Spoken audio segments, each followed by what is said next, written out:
Hello friends, this is Sajiya. तो जैसे कि आप जानते हैं यूपीपीसीएस का अपर का एग्जाम होने वाला है 17 मार्च 2024 को, उसी को ध्यान में रखते हुए और यूपीएससी 2024 को ध्यान में रखते हुए पॉलिटी हम लोग कर रहे हैं। और इसी में आप जानते होंगे कि संविधान के अनुच्छेद बहुत महत्वपूर्ण रोल प्ले करते हैं, क्योंकि अनुच्छेदों से आर्टिकल से क्वेश्चन रहते हैं और इनको याद करना एक टफ काम रहता है।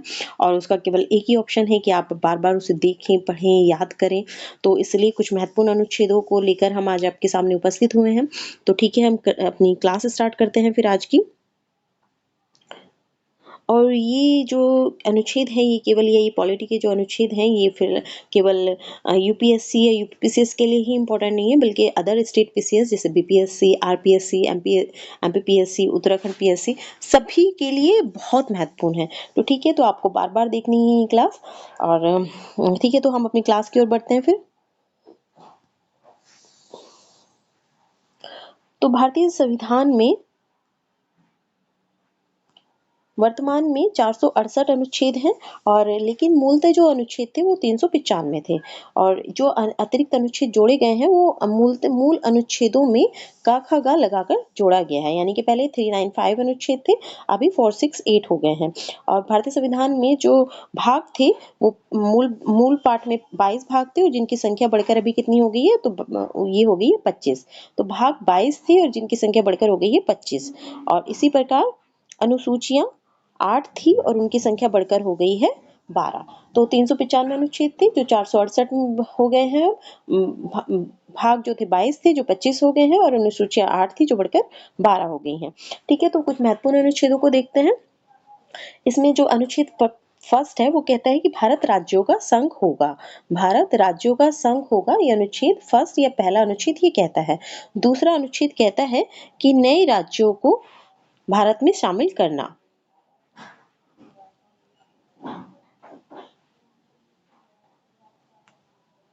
तो अनुच्छेद 2 कहता है नए राज्यों को भारत में शामिल करना।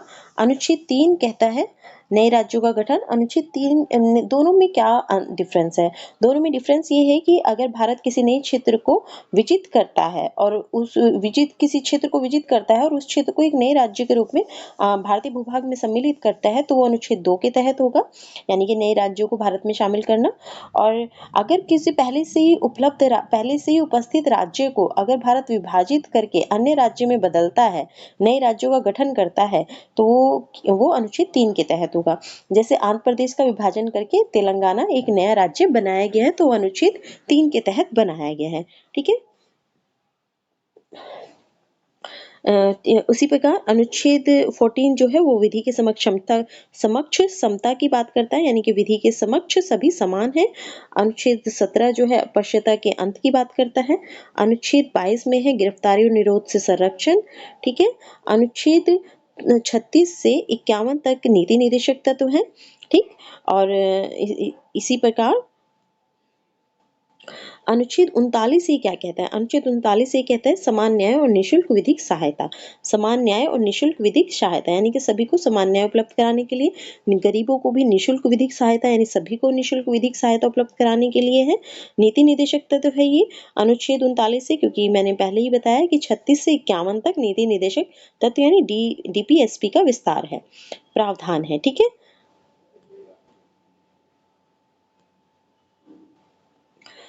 और अनुच्छेद 40 के तहत ग्राम पंचायतों का गठन है या ग्राम पंचायतों का संगठन है। अनुच्छेद 41 के तहत काम पाने का, शिक्षा पाने का, लोक सहायता पाने का अधिकार है। काम का अधिकार, शिक्षा का अधिकार, लोक सहायता पाने का अधिकार अनुच्छेद 41 के तहत है। अनुच्छेद 42 के तहत है कार्य करने के लिए न्यायोचित और मानवीय दशाएं और प्रसूति सहायता। काम का अधिकार किसके तहत है? तो अनुच्छेद 41 के तहत। और काम करने के लिए न्यायोचित और मानवीय दशाएं का प्रावधान किसके तहत है? तो अनुच्छेद 42 के तहत। ठीक है, तो 41 में है काम, शिक्षा और लोक सहायता पाना, और 42 में है कार्य करने के लिए न्यायोचित और मानवीय दशाएं और साथ ही प्रसूति सहायता।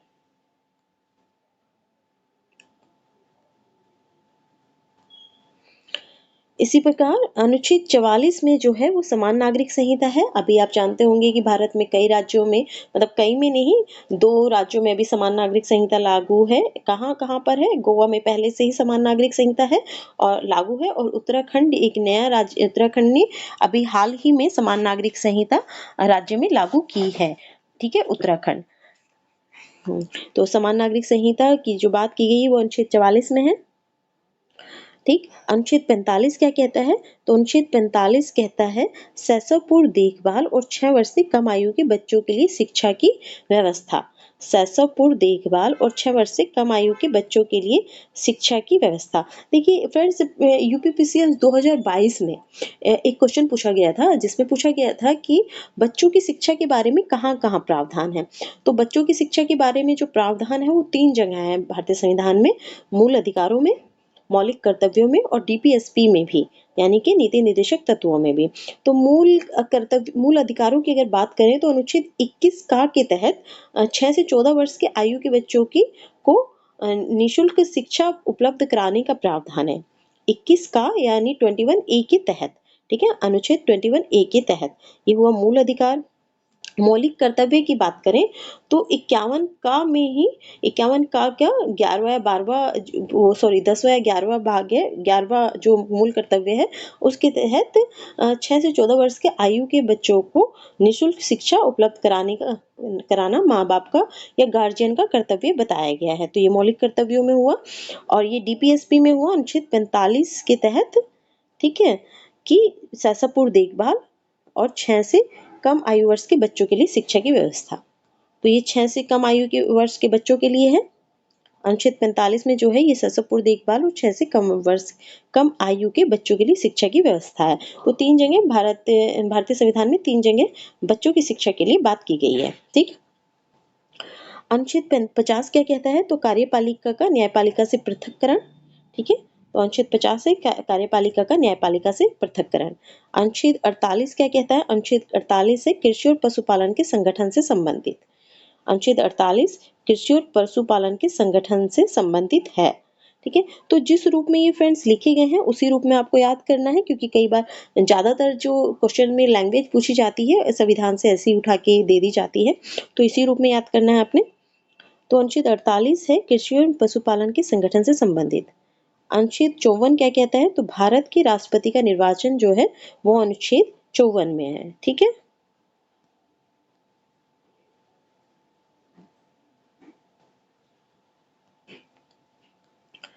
तो भारत के राष्ट्रपति का निर्वाचन अनुच्छेद 54 में है। भारत के राष्ट्रपति का निर्वाचन। अनुच्छेद 75 क्या कहता है? कि प्रधानमंत्री व मंत्रिपरिषद का गठन। अनुच्छेद 75 प्रधानमंत्री व मंत्रिपरिषद का गठन के बारे में बात करता है। प्रधानमंत्री मंत्रिपरिषद के गठन का प्रावधान करता है। तो राष्ट्रपति, प्रधानमंत्री, महान्यायवादी, इनसे रिलेटेड अनुच्छेदों को खास तौर पर याद रखना है। वैसे तो ये सभी अनुच्छेद महत्वपूर्ण है और सभी को आपको याद रखना है, लेकिन इनमें थोड़ा थोड़ा कंफ्यूजन हो जाता है, तो इसलिए आपको इसको खास तौर पर याद रखना है। तो अनुच्छेद 54 है, 54 है भारत के राष्ट्रपति का निर्वाचन, 75 है प्रधानमंत्री व मंत्रिपरिषद का गठन। ठीक है, अनुच्छेद 76 है भारत का महान्यायवादी। अनुच्छेद 78 है राष्ट्रपति को जानकारी देने के संबंध में प्रधानमंत्री के जो कर्तव्य हैं कि प्रधानमंत्री राष्ट्रपति को जानकारी देगा, तो उसके संबंध में जो प्रधानमंत्री के कर्तव्य है वो अनुच्छेद 78 है। ठीक है, और अनुच्छेद 111 क्या कहता है? कि राष्ट्रपति की विधेयकों पर अनुमति, अनुच्छेद 111 में है। अनुच्छेद 111 में है राष्ट्रपति की विधेयकों पर अनुमति। अनुच्छेद 117 में क्या प्रावधान है? कि अनुच्छेद 110 एक का में उल्लेखित कर संबंधी प्रावधान अर्थात कर अधिरोपण करने वाला विधेयक या संशोधन राष्ट्रपति की सिफारिश से ही रखा जा सकता है। ठीक है, राष्ट्रपति की सिफारिश से ही प्रस्तावित किया जा सकता है। तो अनुच्छेद 117 में क्या प्रावधान है? अनुच्छेद 117 में है कि अनुच्छेद 110 एक का में उल्लेखित कर संबंधी प्रावधान अर्थात कर अधिरोपण करने वाला विधेयक या संशोधन राष्ट्रपति की सिफारिश से ही रखा जा सकता है, प्रस्ताव रखा जा सकता है। ठीक है, यानी कि कोई भी इस तरह का प्रस्ताव जो कर का नए कर का अधिरोपण करे सामान्य जनता पर, या किसी पर भी, तो उसके लिए पहले राष्ट्रपति की सिफारिश की आवश्यकता होगी, तभी वो संसद के किसी भाग यानी कि राज्यसभा या लोकसभा में रखा जा सकता है। ठीक है, हालांकि ये अगर धन विधेयक है तो ये केवल लोकसभा में रखा जा सकता है।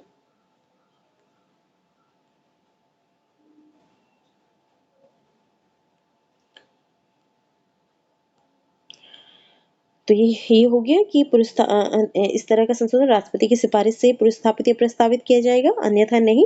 और ऐसा उपबंध करने वाला विधेयक राज्यसभा में पुरस्थापित नहीं किया जाएगा।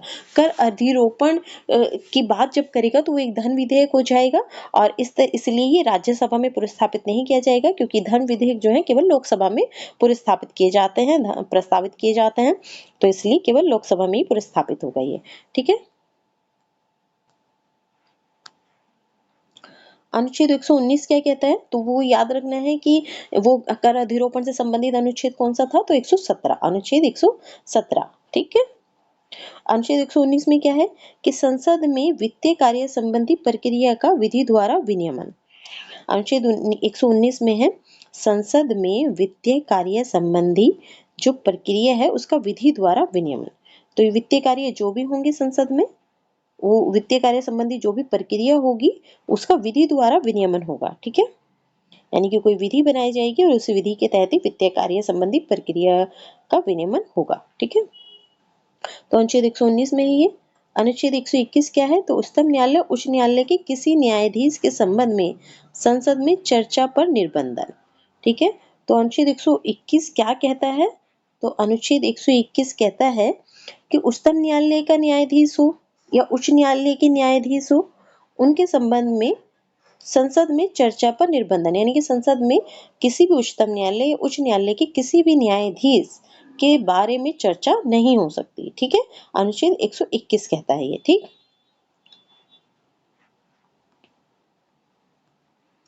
अनुच्छेद 123 क्या है, तो अध्यादेश, राष्ट्रपति की अध्यादेश प्रख्यापित करने की शक्ति है। ठीक, अनुच्छेद 124 क्या है, तो सर्वोच्च न्यायालय की स्थापना और गठन का प्रावधान है। ठीक है, अनुच्छेद 123 में राष्ट्रपति की अध्यादेश प्रख्यापित करने की शक्ति, जबकि 121 में क्या है कि उच्च न्यायालय और उच्चतम न्यायालय के न्यायाधीशों के संबंध में संसद में चर्चा पर निर्बंधन है, यानी कि चर्चा नहीं होगी संसद में। ठीक है, 121 में। और अनुच्छेद 124 में क्या है, तो अनुच्छेद 124 में सर्वोच्च न्यायालय की स्थापना और गठन का प्रावधान, सर्वोच्च न्यायालय की स्थापना और गठन का प्रावधान।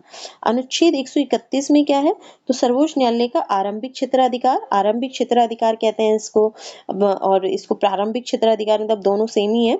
और अभी मैं आपको बता दूं कि अभी आरओ का जो एग्जाम हुआ है जिसको लेके काफी विवाद चल रहा है कि लीक हो गया था अभी हाल ही में 11 फरवरी को, तो उसमें जो है ये क्षेत्राधिकार, सर्वोच्च न्यायालय के क्षेत्राधिकार से रिलेटेड क्वेश्चन पूछे गए थे और विभिन्न अनुच्छेद दिए हुए थे और सर्वोच्च न्यायालय के क्षेत्राधिकार पूछे हुए थे।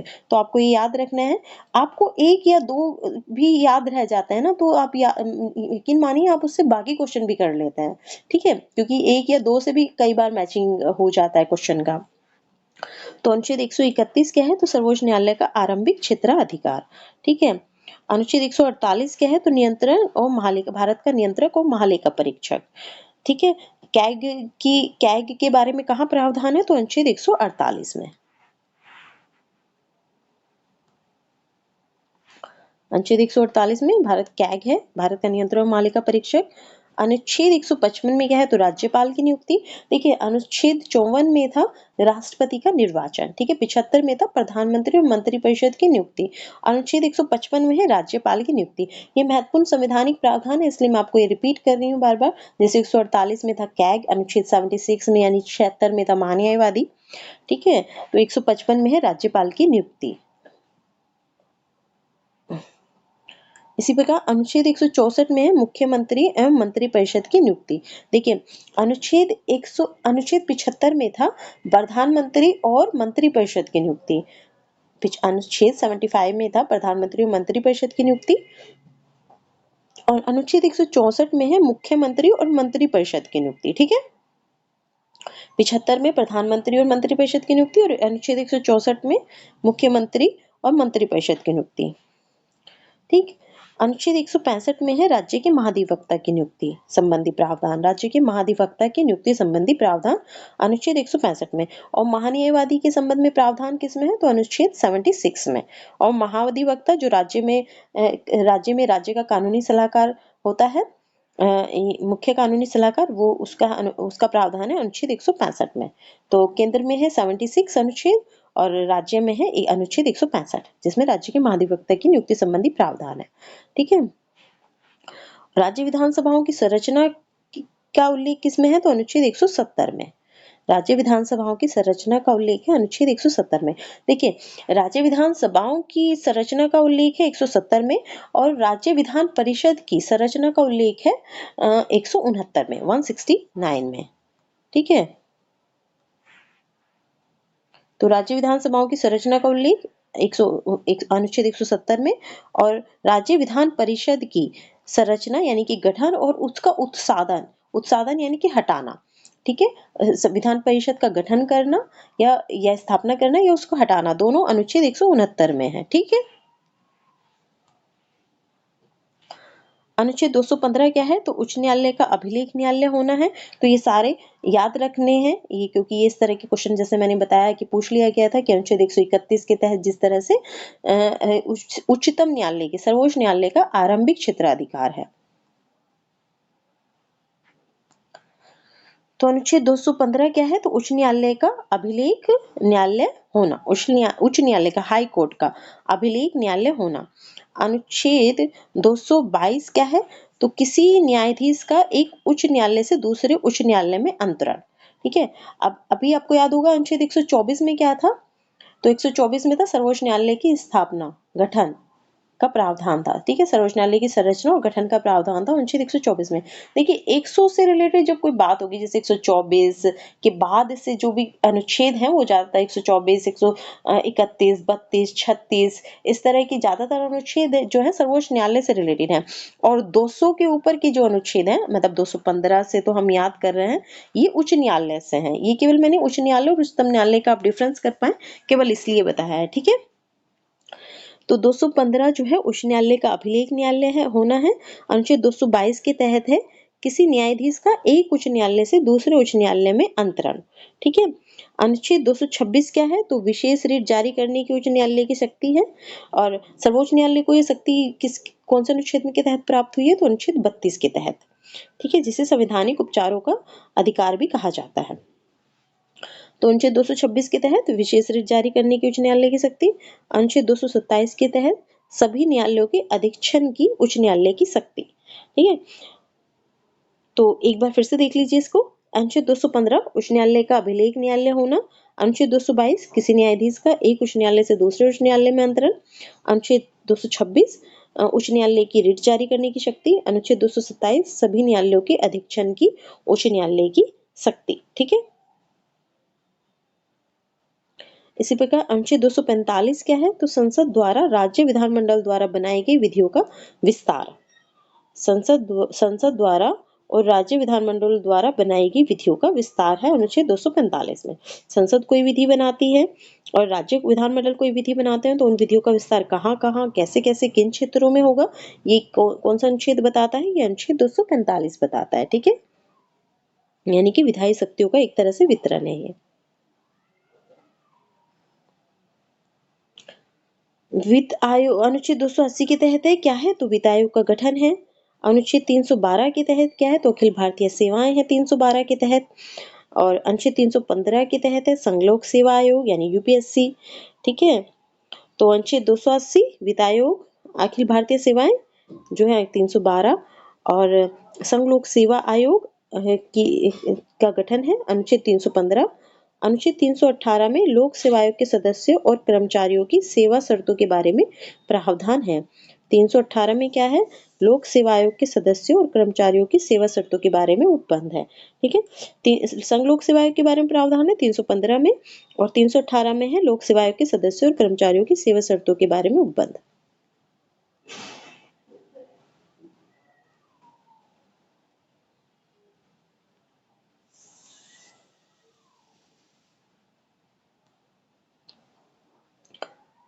अनुच्छेद 320 क्या कहता है? तो लोक सेवा आयोग के कार्य, लोक सेवा आयोगों के क्या-क्या कार्य होंगे, उनके बारे में कौन बताता है, तो अनुच्छेद 320। तो अनुच्छेद 315 क्या है, लोक सेवा आयोग संघ लोक सेवा आयोग का प्रावधान है 315 में। 318 में लोक सेवा आयोग के सदस्य और उनके जो स्टाफ है उसकी नियुक्ति, सेवा संबंधी शर्तों के बारे में विनियमन बनाने की शक्ति है। और 320 अनुच्छेद 320 क्या है, तो लोक सेवा आयोग के क्या-क्या कार्य होंगे ये है, ठीक है। और ये मोस्ट इम्पोर्टेंट अनुच्छेद अनुच्छेद 323 ए में प्रशासनिक अधिकरण है। 323 ए, ठीक है, 323 ए में प्रशासनिक अधिकरण है। अनुच्छेद 324 में निर्वाचन आयोग का गठन का प्रावधान है। अनुच्छेद 324 में निर्वाचन आयोग के गठन का प्रावधान है। 323 ए में प्रशासनिक अधिकरण है। 330 में लोकसभा में अनुसूचित जातियों और जनजातियों के लिए स्थानों का आरक्षण है। लोकसभा में एससी और एसटीज के लिए स्थानों का आरक्षण है 330 के तहत। 332 के तहत है राज्य की विधानसभाओं में एससी के लिए, अनुसूचित जातियों और जनजातियों के लिए स्थानों का आरक्षण। तो 330 में है लोकसभा में अनुसूचित जातियों और जनजातियों के लिए स्थानों का आरक्षण, और 332 में है राज्य की विधानसभाओं में अनुसूचित जातियों और जनजातियों के लिए स्थानों का आरक्षण। एक्चुअली 331 में जो था वो था, 330 में तो हो गया लोकसभा में अनुसूचित जातियों जनजातियों के लिए आरक्षण, फिर 331 में था लोकसभा में आंग्ल इंडियन सदस्यों का मनोनयन, जो कि 2 होते थे, 2 सदस्यों का मनोनयन किया जाता है लोकसभा में। और 332 में हुआ राज्य की विधानसभाओं में एससी एसटी के लिए आरक्षण, और 333 में था राज्य की विधानसभाओं में एक आंग्ल इंडियन सदस्य का मनोनयन। तो ये 2 प्रावधान जो है 331 और 333 ये हटा दिए गए हैं, ठीक है। अब ये नहीं है, यानी कि आंग्ल इंडियन सदस्यों का जो मनोनयन है वो समाप्त कर दिया गया है। तो 330 और 332 याद रखना है, जो लोकसभा और विधानसभा में एससी एसटी के आरक्षण से संबंधित है। अनुच्छेद 351 क्या है, तो हिंदी भाषा के विकास के लिए निर्देश दिए गए हैं 351 में। अनुच्छेद 352 में है आपात की उद्घोषणा। ठीक, अब कुछ महत्वपूर्ण अनुच्छेद हैं और तो उनको कर लेते हैं। तो अनुच्छेद 1 है संघ का नाम और राज्य क्षेत्र। संघ का नाम और राज्य क्षेत्र है अनुच्छेद 1। अनुच्छेद 2 है नए राज्यों का प्रवेश या स्थापना, वो मैं बता चुकी हूँ क्या है। अनुच्छेद 3 है नए राज्यों का निर्माण और वर्तमान राज्यों के क्षेत्रों, सीमाओं या नामों में परिवर्तन। तो अनुच्छेद 3 है नए राज्यों का निर्माण करना, जो कि पहले से कोई स्थापित राज्य है उसी को विभाजित करके किया जाता है, और वर्तमान राज्यों के क्षेत्रों या सीमाओं या नामों में परिवर्तन अनुच्छेद 3 के तहत है, ठीक है। और अनुच्छेद 5 है संविधान के प्रारंभ के समय नागरिकता। एक्चुअली 5 से 12 तक जो है नागरिकता का प्रावधान है। अनुच्छेद 5 से 12 तक जो है नागरिकता का प्रावधान है, इसमें केवल 5 दिया हुआ है, तो आपको याद रखना है 5 से 12 तक, ठीक है। नागरिकता की का प्रावधान है, ठीक। अनुच्छेद 14 विधि के समक्ष समानता का अधिकार है। अनुच्छेद 15 धर्म, मूल वंश, जाति, लिंग या जन्म स्थान के आधार पर विभेद का प्रतिषेध है। धर्म के आधार पर, मूल वंश के आधार पर, जाति के आधार पर, लिंग के आधार पर, जन्म स्थान के आधार पर विभेद का प्रतिषेध है। अनुच्छेद 16 लोक नियोजन के विषयों में अवसर की समानता है। अनुच्छेद 17 अपश्यता का अंत। अनुच्छेद 18 उपाधियों का अंत। अनुच्छेद 19 वाक स्वतंत्रता, ठीक है, यानी कि फ्रीडम ऑफ स्पीच, ठीक है। अनुच्छेद 20 अपराधों के लिए दोष सिद्धि के संबंध में संरक्षण। अनुच्छेद 21 प्राण व दैहिक स्वतंत्रता का संरक्षण है, ठीक। अनुच्छेद 21 प्राण व दैहिक स्वतंत्रता का संरक्षण। अनुच्छेद 21 का या 21 6 से 14 वर्ष के सभी बच्चों को निःशुल्क और अनिवार्य शिक्षा का अधिकार, जो कि मैंने आपको पहले भी बताया। अनुच्छेद 22 कुछ दशाओं में गिरफ्तारी और निरोध से संरक्षण है। अनुच्छेद 23 मानव दुर्व्यापार और बलात् श्रम का प्रतिषेध है। अनुच्छेद 23 मानव दुर्व्यापार एवं बलात् श्रम का प्रतिषेध है, ठीक है। अनुच्छेद 24 कारखानों आदि में बालकों के नियोजन का प्रतिषेध है। अनुच्छेद 25 अंतःकरण की और धर्म को अबाध रूप से मानने की, आचरण की और प्रचार करने की स्वतंत्रता है।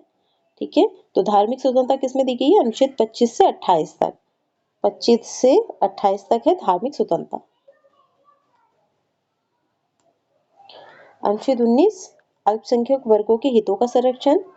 अनुच्छेद 32 संवैधानिक उपचारों का अधिकार।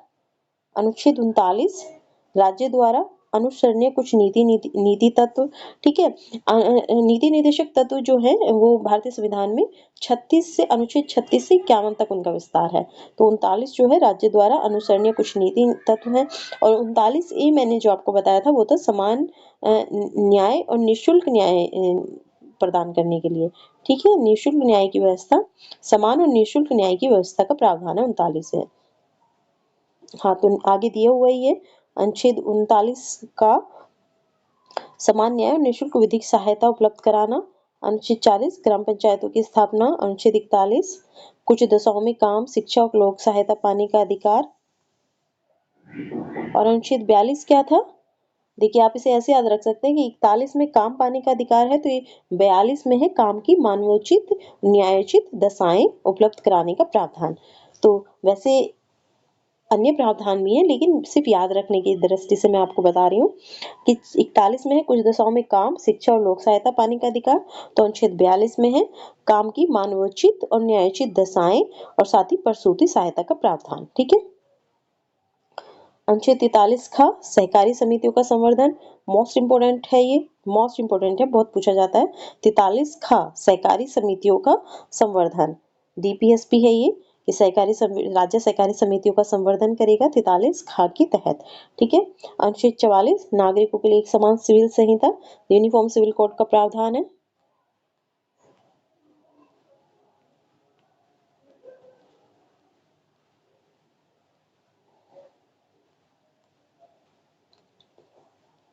अनुच्छेद 45 6 से कम आयु के बच्चों की बाल्यावस्था की देखभाल और शिक्षा के लिए प्रावधान है।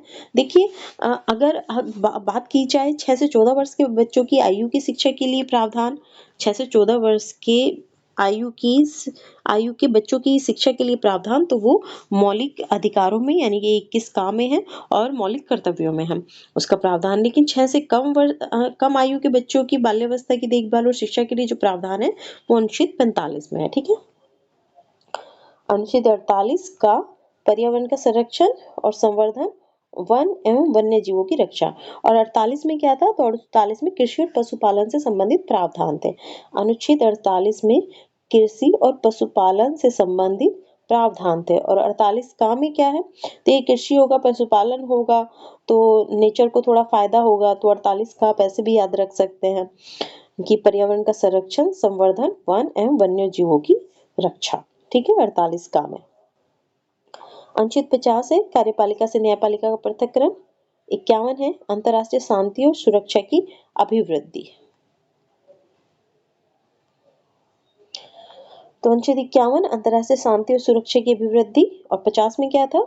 कार्यपालिका और न्यायपालिका पृथक्करण। 51 में अंतर्राष्ट्रीय शांति और सुरक्षा की अभिवृद्धि।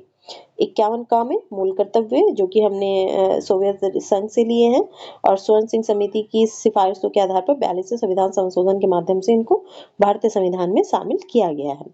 ठीक है, अनुच्छेद 52 भारत का एक राष्ट्रपति होगा। और अनुच्छेद 54 याद होगा आपको, मैंने बताया था भारत के राष्ट्रपति का निर्वाचन। लेकिन भारत का एक राष्ट्रपति होगा और वो कार्यपालिका शक्ति का प्रधान होगा, ये किसमें है? तो अनुच्छेद 52 में। ठीक है, 52 में, आर्टिकल 52 में।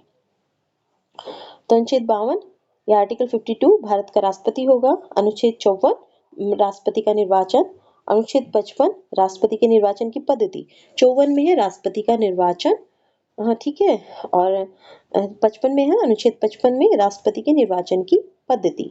ठीक, फिर अनुच्छेद 57 में पुनर्निर्वाचन के लिए पात्रता है, राष्ट्रपति के पुनर्निर्वाचन के लिए पात्रता। अनुच्छेद 58 राष्ट्रपति पद की योग्यता, कि राष्ट्रपति पद की योग्यता क्या क्या होंगी, जैसे कि आप जानते होंगे वो भारत का नागरिक होना चाहिए, 35 वर्ष की आयु पूरी होनी चाहिए। ठीक है, वो किसी लाभ के पद पर स्थापित नहीं होना चाहिए। ठीक,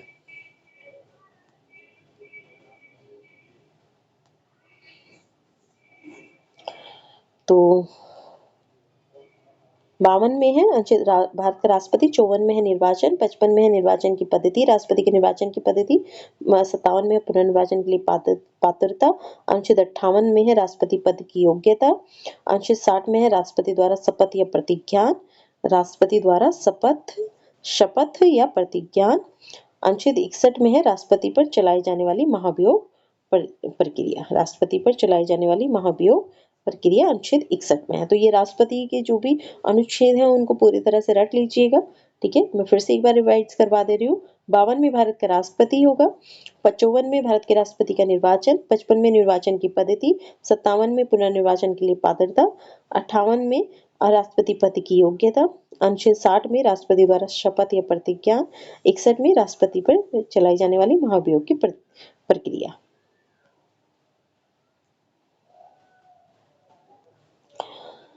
ठीक है, 61 तक हो गया है, 61 में महाभियोग की प्रक्रिया है। अब 66 तक देखते हैं। तो 66 है उपराष्ट्रपति का निर्वाचन। राष्ट्रपति का निर्वाचन किसमें था? तो अनुच्छेद 54 में। ठीक है, तो याद करते चलिए, रिवाइज करते चलिए, ताकि दोनों चीजों में जो डिफरेंस है वो भी याद रहे और सिमिलैरिटी भी याद रहे। ठीक है, तो 54 में राष्ट्रपति का निर्वाचन है और 66 में उपराष्ट्रपति का निर्वाचन है। अनुच्छेद 70 अन्य आकस्मिकताओं में राष्ट्रपति की कृत्यों का निर्वहन, अन्य आकस्मिकताओं में राष्ट्रपति की कृत्यों का निर्वहन। अनुच्छेद 72 क्षमा आदि की और कुछ मामलों में दंडादेश के निलंबन, परिहार, लघुकरण की राष्ट्रपति की शक्ति। तो अनुच्छेद 72 के तहत बेसिकली राष्ट्रपति की क्षमा करने की शक्तियों का उल्लेख है। क्षमा की शक्तियों का कुछ मामलों में दंडादेश का निलंबन करना, परिहार, लघुकरण की राष्ट्रपति की शक्ति है अनुच्छेद 72 में। ठीक है, 72 में। और आर्टिकल 70 में क्या है? अन्य आकस्मिकताओं में राष्ट्रपति के कर्तव्यों का निर्वहन। अनुच्छेद 73 में क्या है? संघ की कार्यपालिका शक्ति का विस्तार, संघ की कार्यपालिका शक्ति का विस्तार। ठीक है, अनुच्छेद 74 में क्या है? तो राष्ट्रपति को सहायता और सलाह देने के लिए मंत्रिपरिषद, राष्ट्रपति को सहायता और सलाह देने के लिए एक मंत्रिपरिषद होगी, ये प्रावधान है अनुच्छेद 74 में। और अनुच्छेद 75 में क्या है? तो प्रधानमंत्री और मंत्रिपरिषद की नियुक्ति संबंधी प्रावधान है। ठीक है, और अनुच्छेद 73 में तो संघ की कार्यपालिका शक्ति का विस्तार।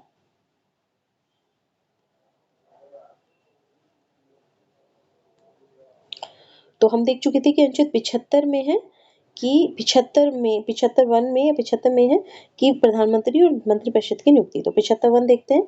प्रधानमंत्री की नियुक्ति राष्ट्रपति करेगा और अन्य मंत्रियों की नियुक्ति राष्ट्रपति प्रधानमंत्री की सलाह पर करेगा। ठीक है, और 74 में था राष्ट्रपति को सहायता और सलाह देने के लिए मंत्रिपरिषद। और अनुच्छेद 75 में या 75 में है कि प्रधानमंत्री की नियुक्ति राष्ट्रपति करेगा और अन्य मंत्रियों की नियुक्ति राष्ट्रपति प्रधानमंत्री की सलाह पर करेगा। अनुच्छेद 76 में है भारत का महान्यायवादी। और अनुच्छेद 166 में क्या है? 166 में, तो सॉरी 166 में नहीं, 164 में। 164 में क्या है? तो 164 में है महाधिवक्ता। ठीक है, राज्य का महाधिवक्ता। और भारत का महान्यायवादी है 76 में, अनुच्छेद 76 में। ठीक, और अनुच्छेद 164 में क्या है? तो महाधिवक्ता का प्रावधान है। अनुच्छेद 79 में है संसद के गठन का प्रावधान, संसद के गठन का प्रावधान अनुच्छेद 79 में या 79 में। ठीक है, अनुच्छेद 80 में है राज्यसभा की संरचना, 81 में है लोकसभा की। तो ये तीन तो आप ऐसे ही याद रख सकते हैं। अनुच्छेद 79 में है संसद के गठन का प्रावधान, 79 में, 80 में है राज्यसभा की संरचना, 81 में है लोकसभा की। तो 80 में राज्यसभा की, पहले राज्यसभा की है, फिर 81 में लोकसभा की है। ठीक है, तो 79 में संसद के गठन का प्रावधान, फिर 80 में राज्यसभा की संरचना और फिर 81 में लोकसभा की संरचना। इसी तरह अनुच्छेद 83 में राज्यसभा एक स्थायी सदन होगा, 83(1) में। अनुच्छेद 84 में संसद की सदस्यता के लिए अर्हता। ठीक है, अर्हता क्या होगी? संसद की सदस्यता के लिए अर्हता, अनुच्छेद 84। अनुच्छेद 85 में संसद के सत्र, सत्रावसान और विघटन। ठीक, अनुच्छेद 85 में सत्र, संसद के सत्र, सत्रावसान और विघटन।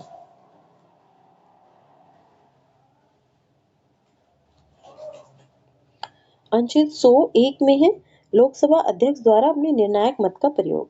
और ये कब करता है लोकसभा अध्यक्ष अपने निर्णायक मत का प्रयोग? तो पक्ष और विपक्ष की मत बराबर होने की स्थिति पर, यानी टाई होने पर।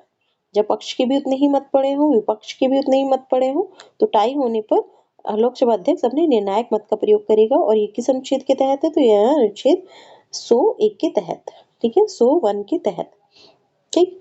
अनुच्छेद 108 दोनों कुछ दशाओं में दोनों सदनों की संयुक्त बैठक है, ठीक, मोस्ट इंपोर्टेंट। और दोनों सदनों की संयुक्त बैठक का जो प्रावधान है वो अनुच्छेद 108 में है। अनुच्छेद 109 धन विधेयकों के संबंध में विशेष प्रक्रिया है, ठीक। धन विधेयकों के संबंध में विशेष प्रक्रिया अनुच्छेद 109। अनुच्छेद 110 मोस्ट इंपोर्टेंट, धन विधेयक की परिभाषा दी हुई है कि धन विधेयक क्या होंगे, कौन कौन से विधेयक धन विधेयक होंगे, वो अनुच्छेद 110 में परिभाषित है। अनुच्छेद 109 में क्या है? तो धन विधेयकों के संबंध में विशेष प्रक्रिया है। अनुच्छेद 112 वार्षिक वित्तीय विवरण जिसे बजट कहते हैं, मोस्ट इंपोर्टेंट। अनुच्छेद 112 वार्षिक वित्तीय विवरण जिसे बजट कहते हैं।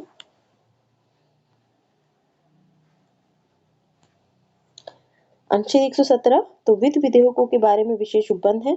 और जैसे मैंने तो आपको अभी बताया कि वित्त विधेयक के अनुच्छेद 117 के तहत ही ये प्रावधान है कि अगर कर अधिरोपण से संबंधित कोई भी विधेयक होगा, वित्त विधेयक, तो वो राष्ट्रपति की अनुमति से ही, राष्ट्रपति की पूर्व अनुमति से या पूर्व सलाह से ही पुरस्थापित किया जा सकेगा। और वो राज्यसभा में नहीं होगा, वो होगा कहाँ पर?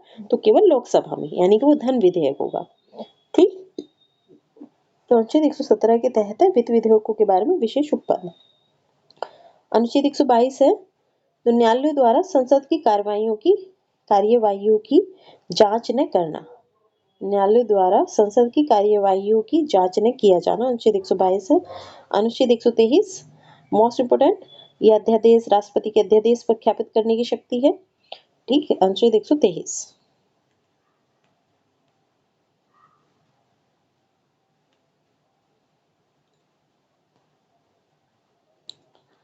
अनुच्छेद 124 उच्चतम न्यायालय की स्थापना और गठन है, हम पहले भी देख चुके हैं सर्वोच्च न्यायालय की स्थापना और गठन, अनुच्छेद 124।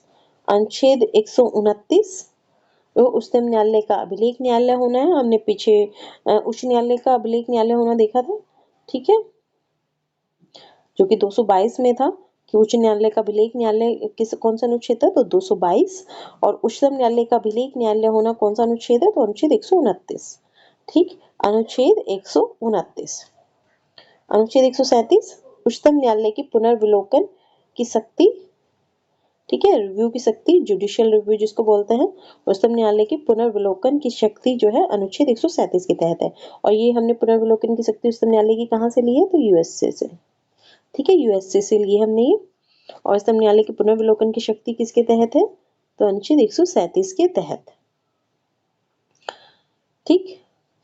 और मोस्ट इंपोर्टेंट अनुच्छेद है अनुच्छेद 143 और ये क्या है? उच्चतम न्यायालय से परामर्श करने की राष्ट्रपति की शक्ति। अनुच्छेद 143 तो उच्चतम न्यायालय से परामर्श करने की राष्ट्रपति की शक्ति, अनुच्छेद 143, ठीक है। ये महत्वपूर्ण अनुच्छेद है, बहुत जरूरी है, आप इनको याद रखिए। सर्वोच्च न्यायालय और उच्चतम न्यायालय वाले स्पेशली राष्ट्रपति, प्रधानमंत्री, मंत्रिपरिषद, ठीक है, ये कोई भी इनसे रिलेटेड अनुच्छेद हो, ये आपको रट लेने हैं।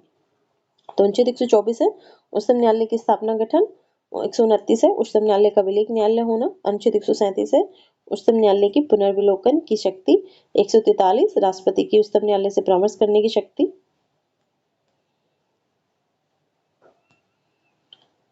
तो अनुच्छेद 148 है भारत का नियंत्रक महालेखा परीक्षक, ये हम पहले भी देख चुके हैं, ठीक है, भारत का नियंत्रक और महालेखा परीक्षक यानी कैग, ठीक है। अनुच्छेद 155 है राज्यपाल की नियुक्ति, 155 राज्यपाल की नियुक्ति है। और अनुच्छेद 52 में क्या था? राष्ट्रपति की पद का उल्लेख है, राष्ट्रपति का उल्लेख कि भारत का एक राष्ट्रपति होगा। अनुच्छेद 54 में क्या था? तो राष्ट्रपति का निर्वाचन है। 55 में क्या था? तो निर्वाचन की पद्धति है, प्रक्रिया है, ठीक है। और 155 में क्या है? तो राज्यपाल की नियुक्ति है। अनुच्छेद 61 क्या है? तो क्षमा आदि की और कुछ मामलों में दंडादेश के निलंबन, परिहार, लघुकरण की राज्यपाल की शक्ति है। और भारतीय राष्ट्रपति की क्षमा की शक्ति, दंडादेश के निलंबन, परिहार, लघुकरण की शक्ति किसमें है? तो वो है अनुच्छेद 72 में, 72 में राष्ट्रपति की क्षमा शक्तियों का प्रावधान है। अनुच्छेद 161 में राज्यपाल की क्षमा शक्तियों का प्रावधान है, ठीक है, क्षमादान शक्तियों का प्रावधान है, ठीक है, क्षमादान शक्तियों का 161 में राज्यपाल की क्षमादान शक्तियां हैं और 72 में अनुच्छेद 72 में राष्ट्रपति की क्षमादान शक्तियों का प्रावधान है। ठीक, अनुच्छेद 162 162 राज्य की कार्यपालिका शक्ति का विस्तार, राज्य की कार्यपालिका शक्ति का विस्तार। ठीक है, अनुच्छेद 164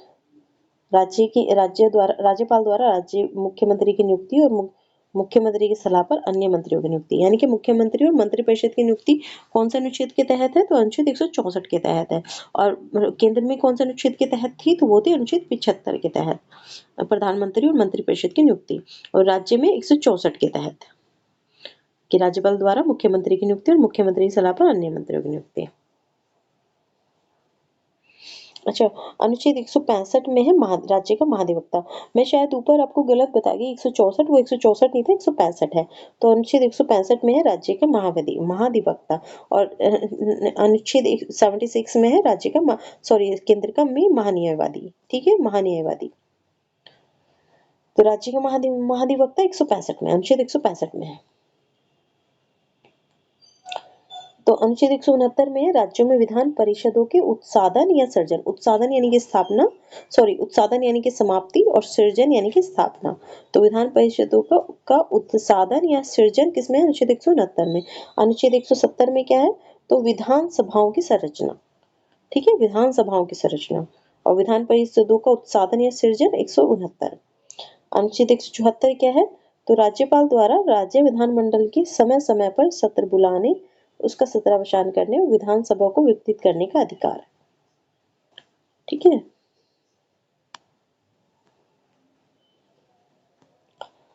अनुच्छेद 200 क्या है, 200, तो राज्यपाल द्वारा विधेयकों पर अनुमति देना या अनुमति रोक लेना या राष्ट्रपति के विचार के लिए आरक्षित कर लेना। तो ये मोस्ट इंपोर्टेंट है। ठीक है, ये राज्यपाल की विवेकाधीन शक्तियों में आते हैं, तो इनको सभी को याद रखना है। मेंस की दृष्टि से, पीटी की दृष्टि से बहुत इंपॉर्टेंट है। तो ये राज्यपाल की विवेकाधीन शक्तियों के बारे में जब मेंस में क्वेश्चन पूछा जाता है तो ये अनुच्छेद महत्वपूर्ण हो जाते हैं, और पीटी में भी अक्सर इनसे क्वेश्चन पूछ लिया जाता है। तो अनुच्छेद 200 यानी कि राज्यपाल द्वारा विधेयकों पर अनुमति देना या अनुमति रोक लेना या राष्ट्रपति के विचार के लिए आरक्षित कर लेना। ठीक है, अनुच्छेद 201 राष्ट्रपति के विचार के लिए आरक्षित विधेयक। देखिए, 200 में है राज्यपाल विधेयकों पर अनुमति दे सकता है, अनुमति रोक सकता है, राष्ट्रपति के विचार के लिए आरक्षित कर सकता है। लेकिन 201 में है राष्ट्रपति के विचार के लिए आरक्षित विधेयक। ठीक है, वो अलग से दिया गया है। फिर अनुच्छेद 213 में है राज्यपाल की अध्यादेश जारी करने की शक्ति विधानमंडल के विश्रांति काल में। और अनुच्छेद 123 में क्या था, अनुच्छेद 123 में था राष्ट्रपति की अध्यादेश जारी करने की शक्ति, और 213 में है राज्यपाल की अध्यादेश जारी करने की शक्ति। ठीक, अनुच्छेद 214 में राज्यों के लिए उच्च न्यायालय। इसी और अगर 124 की बात करें तो अनुच्छेद 124 में क्या था, तो सर्वोच्च न्यायालय के गठन का प्रावधान था, गठन और संरचना का प्रावधान 124 में, अनुच्छेद 124 में सर्वोच्च न्यायालय के बारे में। और 214 में है राज्यों के लिए उच्च न्यायालय। ठीक, 214 में राज्यों के लिए उच्च न्यायालय। 215 में है उच्च न्यायालयों का अभिलेख न्यायालय होना। ठीक है, उच्च न्यायालयों का अभिलेख न्यायालय होना 215 में है। तो सबसे पहले ही बात की गई है अभिलेख न्यायालय की। ठीक है, तो 214 में है राज्यों के लिए उच्च न्यायालय, फिर 215 में है उच्च न्यायालय का अभिलेख न्यायालय होना, 216 में है उच्च न्यायालयों का गठन। ठीक, 217 में है उच्च न्यायालय के न्यायाधीश की नियुक्ति और उसके पद की शर्तें। देखिए, क्रम से दिए हुए हैं 14, 15, 16, 17 और 18 छोड़ के फिर 19, तो इनको याद कर लेना। सबसे पहले 214 में राज्यों में उच्च न्यायालय, फिर 215 में उच्च न्यायालय का अभिलेख न्यायालय होना, और 216 में उच्च न्यायालयों का गठन। ठीक है, 217 में उच्च न्यायालय के न्यायाधीश की नियुक्ति, उसके पद की शर्तें। तो ये अक्सर बिलान के लिए आते हैं, ये सेम इसी तरह से 14, 15, 16, 17 ये 4 अनुच्छेद तो आपको याद ही रहने चाहिए किसी भी हाल में। ठीक है, मतलब उच्च न्यायालय से रिलेटेड ये 4 अनुच्छेद आपको याद रहने चाहिए। 14 में राज्यों के लिए उच्च न्यायालय, 215 में उच्च न्यायालय का अभिलेख न्यायालय होना, 216 में उच्च न्यायालय का गठन, फिर 217 में उच्च न्यायालय के न्यायाधीश की नियुक्ति और उसके पद की शर्तें।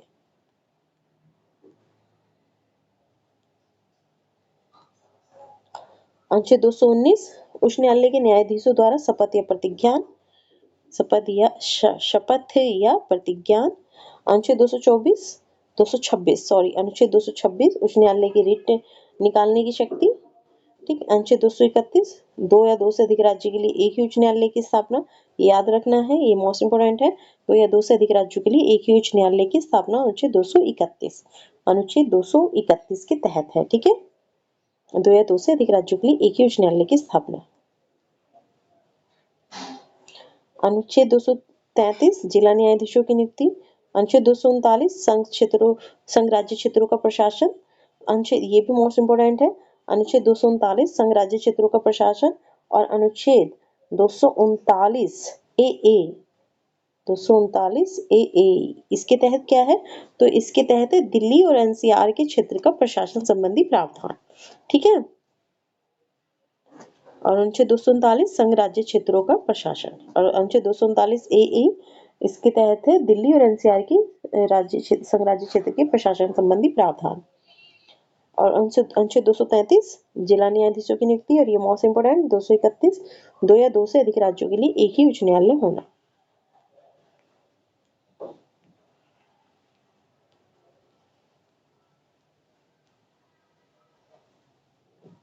देखिए यहाँ दिया हुआ है 239 का इसको बोलते हैं या 239 ए बोलते हैं, जो मैंने अभी उधर लिखा था 239 ए या 239 का। तो दिल्ली के संबंध में विशेष उपबंध है। 239 में क्या था, संघ राज्य क्षेत्रों का प्रशासन। ठीक है, 239 का में दिल्ली के संबंध में विशेष उपबंध। अब 241 में क्या है, तो संघ राज्य क्षेत्रों के लिए उच्च न्यायालय। ठीक दोस्तों, अब ये मोस्ट इंपोर्टेंट अनुच्छेद स्टार्ट हो रहे हैं क्योंकि ग्राम पंचायतों से संबंधित है। ठीक है, पंचायतों से संबंधित है, ये मोस्ट इंपोर्टेंट। तो 243 का में है ग्राम सभा।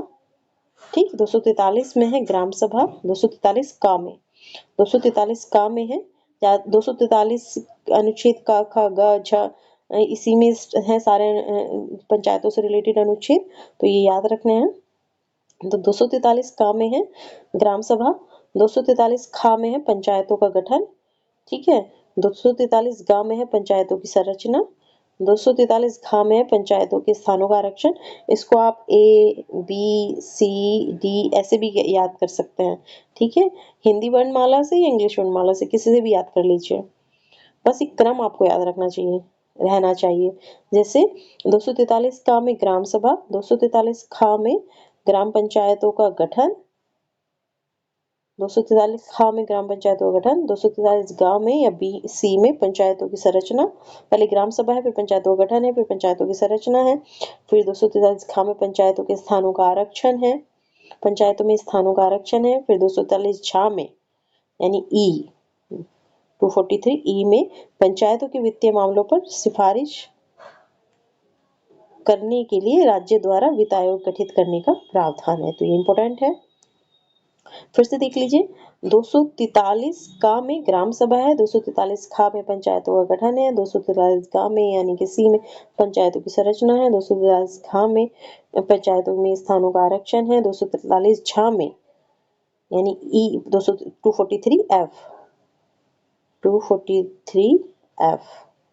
ठीक है, 243 एफ में क्या है, पंचायतों के वित्तीय मामलों पर सिफारिश करने के लिए राज्य द्वारा वित्त आयोग गठित करने का प्रावधान है।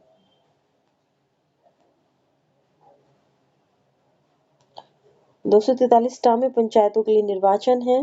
फिर 243 था इंपॉर्टेंट है क्योंकि ये नगर पालिका स्टार्ट हो जाती हैं।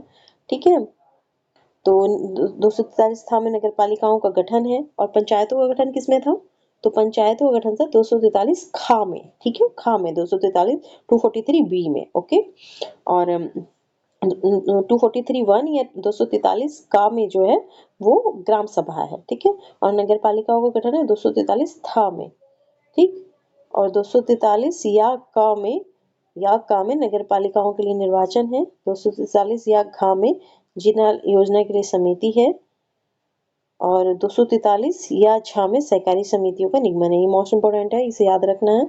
जो भी थोड़े हाईलाइटेड है वो ज्यादा इंपोर्टेंट है, उन्हें याद रखना है। ठीक है, तो अनुच्छेद 243 या झा में सहकारी समितियों का निगमन है। सहकारी समिति से रिलेटेड जो भी अनुच्छेद होंगे सभी इंपॉर्टेंट होंगे। अभी नीति निदेशक तत्व में भी देखा था हमने, अगर आपको याद है तो कमेंट के माध्यम से बताइए मुझे। तो अनुच्छेद 243 या 6 में सहकारी समितियों का निगमन है, ठीक है। और अनुच्छेद 249 में है राज्य सूची के विषय में राष्ट्रीय हित में विधि बनाने की संसद की शक्ति। तो यहाँ पे सहकारी समितियों के निगमन तक खत्म हो जाते हैं, फिर आगे अब जो आ जाता है वो राज्य सूची की जो संसद की शक्ति है वित्तीय विधान निर्माण की राज्य सूची के विषयों पर, उसके बारे में दिया हुआ है, तो वो देखेंगे, ठीक है। तो 243 या छा में क्या है, सहकारी समितियों का निगमन, और 243 था में क्या है, नगर पालिकाओं का गठन, ठीक है। था में 243 था में नगर पालिकाओं का गठन और 243 या में सहकारी समितियों का निगमन।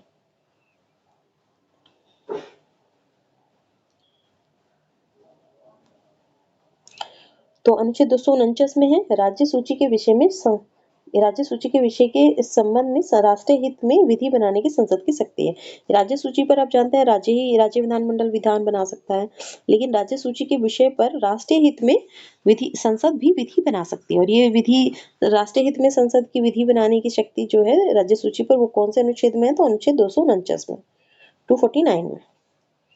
अनुच्छेद 253 में क्या है, तो अंतर्राष्ट्रीय करारों को प्रभावी करने के लिए विधान है, अंतर्राष्ट्रीय करारों को प्रभावी करने के लिए विधान, ठीक। 249 में है राज्य सूची के विषय में के संबंध में राष्ट्रीय हित में विधि बनाने की संसद की शक्ति। अनुच्छेद 253 में है अंतर्राष्ट्रीय करारों को प्रभावी करने के लिए विधान। एक अनुच्छेद 252 हो रहा है, 252 क्या है, अनुच्छेद 252 भी इम्पोर्टेंट है, और वो कहता है कि ना 2 या 2 से अधिक राज्यों के प्रस्ताव पारित कर देने पर राज्य संसद जो है राज्य सूची के विषय पर उन राज्यों के लिए विधान बना सकती है, ठीक है। 252 में है ये अनुच्छेद 252 में, कि अगर 2 या 2 से अधिक राज्य ये प्रस्ताव पारित कर दें कि हम चाहते हैं कि इस विषय से संबंधित इस विषय पर संबंधित विषय पर संसद विधानमंडल बनाए, तो वो संसद विधान बना सकती है फिर राज्य सूची के विषय पर। लेकिन ये जो विधान पारित होगा, जिन राज्यों ने पारित किया है ये प्रस्ताव, उन्हीं राज्यों में लागू होगा, ये नहीं कि सभी राज्यों में लागू हो जाएगा, ठीक है। और अनुच्छेद 252 के तहत है, कौन से किसके तहत, 252 के तहत, तो ये भी याद रखना है।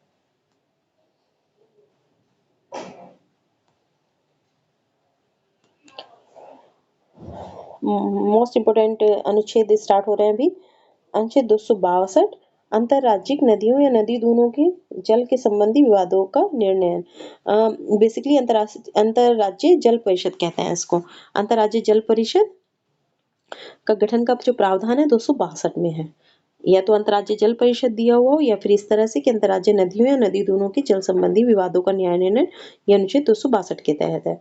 अनुच्छेद 263 में क्या है, तो अंतरराज्यीय परिषद के संबंध में उपबंध है, अंतरराज्यीय परिषद के संबंध में उपबंध है। तो अंतरराज्यीय परिषद है अनुच्छेद 263, और अंतरराज्यीय जल परिषद है या जल अधिकरण या जल परिषद, वो क्या है 262 में, और 263 में अंतरराज्यीय परिषद।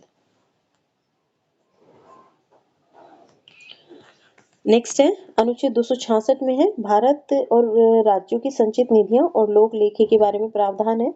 अनुच्छेद 266 में भारत और राज्यों की संचित निधियां और लोक लेखे के बारे में प्रावधान है। अनुच्छेद 267 में है भारत की आकस्मिकता निधि। तो ये दोनों इंपोर्टेंट है, एक में संचित निधि के बारे में प्रावधान है और एक में आकस्मिकता निधि यानी कॉन्टिजेंसी फंड के बारे में, ठीक है। तो संसद की संचित निधि के बारे में प्रावधान है, संसद और राज्य की संचित निधि या भारत और राज्य की संचित निधियां और लोक लेखे के बारे में प्रावधान है अनुच्छेद 266 के तहत, और अनुच्छेद 267 के तहत है भारत की आकस्मिकता निधि का प्रावधान 267 में, ठीक है। संचित निधि 266 और 267 में या 267 में है कंटिजेंसी फंड, ठीक। 280 वित्त आयोग, अनुच्छेद 300 क्या है, 300 का या फिर 300 का या 300 ए विधि के प्राधिकार के बिना व्यक्तियों को संपत्ति से वंचित न किया जाना। पहले ये संपत्ति का जो अधिकार था मौलिक अधिकार था, बाद में इसे एक विधिक अधिकार बना दिया गया, और ये 300 का में है या 301 ए में है, ठीक है। तो विधि के प्राधिकार के बिना व्यक्तियों को संपत्ति से वंचित नहीं, यानी कि संपत्ति का जो अधिकार है वो किसमें है, तो 300 का में, 300 का में। 312 में अखिल भारतीय सेवाएं, 315 में संघ और राज्यों के लिए लोक सेवा आयोग, ये हम पहले भी देख चुके हैं। 312 में अखिल भारतीय सेवा, 315 में संघ और राज्यों के लिए लोक सेवा आयोग, 324 में निर्वाचन आयोग, निर्वाचनों के लिए अधीक्षण निर्देशन नियंत्रण का निर्वाचन आयोग में निहित होना यानी कि निर्वाचन आयोग 324 में, 326 में लोकसभा और राज्य की विधानसभाओं के लिए निर्वाचनों का वैश्विक मताधिकार के आधार पर होना। तो ये मोस्ट इंपोर्टेंट है, देखिए ये हाईलाइटेड भी है। वैश्विक मताधिकार का उल्लेख कौन से अनुच्छेद में है? तो अनुच्छेद 326 में, अनुच्छेद 326 या 3 to 6 में, ठीक है, 3 to 6 में वैश्विक मताधिकार है। अनुच्छेद 330 में ये पहले देख चुके हैं, लोकसभा में SC ST के लिए आरक्षण है।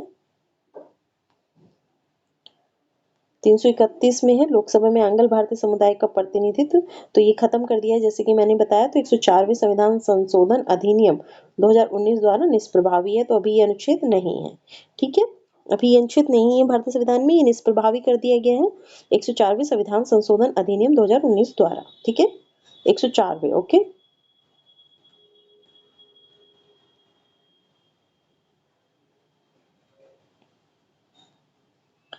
अनुच्छेद 232 है, राज्य की विधानसभाओं में SC ST के लिए स्थानों का आरक्षण।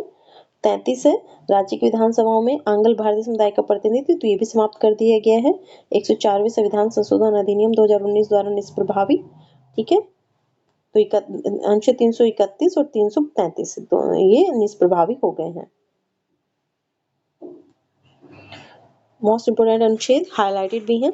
338 अनुच्छेद 338 है, राष्ट्रीय अनुसूचित जाति आयोग। 338 का है, राष्ट्रीय अनुसूचित जनजाति आयोग। 338 खा है, पिछड़े वर्गों के लिए राष्ट्रीय आयोग, ठीक है। 340 है, पिछड़े वर्गों की दशाओं कन्वेंशन के लिए आयोग की नियुक्ति, तो ये सभी इंपॉर्टेंट है। 338 में है, 338 में राष्ट्रीय अनुसूचित जाति आयोग। 338 का में है, 338A में राष्ट्रीय अनुसूचित जनजाति आयोग, ठीक है। 338 खा यानी कि 338 बी में पिछड़े वर्गों के लिए राष्ट्रीय आयोग है, ठीक। और 340 में है पिछड़े वर्गों की दशाओं कन्वेंशन के लिए आयोगों की नियुक्ति, ठीक। तो एक क्रम से ही नहीं याद रखना है। 338 में राष्ट्रीय SC आयोग और 338 का में ST आयोग, नेशनल ST आयोग, नेशनल ST कमीशन। 338 खा में OBC कमीशन और 340 में पिछड़े वर्गों की दशाओं के कन्वेंशन के लिए आयोग की नियुक्ति। अनुच्छेद 343 में है, संघ की राजभाषा हिंदी और लिपि देवनागरी घोषित की गई है। अनुच्छेद 343 में संघ की राजभाषा हिंदी और लिपि देवनागरी घोषित की गई है, ठीक है। 344 में है राजभाषा आयोग, ठीक। 343 में है कि संघ की राजभाषा हिंदी होगी और लिपि देवनागरी होगी, ठीक है। और 344 में है राजभाषा आयोग। 350 का में है प्राथमिक स्तर पर मातृभाषा में शिक्षा की सुविधाएं उपलब्ध कराना। 350 काम में है प्राथमिक स्तर पर मातृभाषा में शिक्षा की सुविधाएं उपलब्ध कराना। 350 खा में है भाषाई अल्पसंख्यक वर्गों के लिए विशेष प्राधिकारी, भाषाई अल्पसंख्यक वर्गों के लिए विशेष प्राधिकारी 350 खा में। और 350 का में है मातृभाषा में शिक्षा की सुविधाएं प्राथमिक स्तर पर, ठीक है।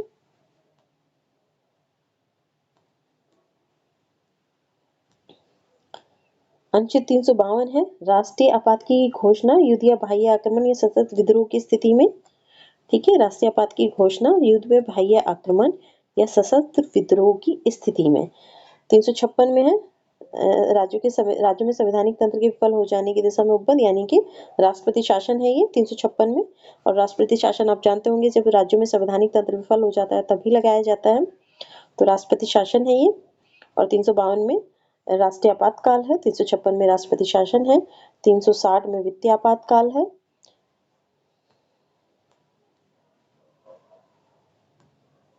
अनुच्छेद 368 में संसद की संविधान का संशोधन करने की शक्ति और प्रक्रिया। 368 में संसद की संविधान संशोधन शक्ति है। तो ठीक है फ्रेंड्स, आज की ये जो हमारी क्लास है हम यहीं समाप्त करते हैं, ठीक है। और इसमें हमने महत्वपूर्ण अनुच्छेदों को किया और बहुत इंपॉर्टेंट थे ये, सभी को आपको याद कर लेना है, रट लेना है, बार बार पूछे जाते हैं, चाहे कोई भी सिविल सर्विसेज का एग्जाम हो, कोई भी कंपटीशनल एग्जाम हो, और चाहे किसी भी तरह का एग्जाम हो, आप UPSC, UPPCS, BPSC, MPPSC, Rajasthan PCSC और उत्तराखंड PSC, और फिर उसके अलावा जो लेखपाल, RO ARO सभी एग्जामों के लिए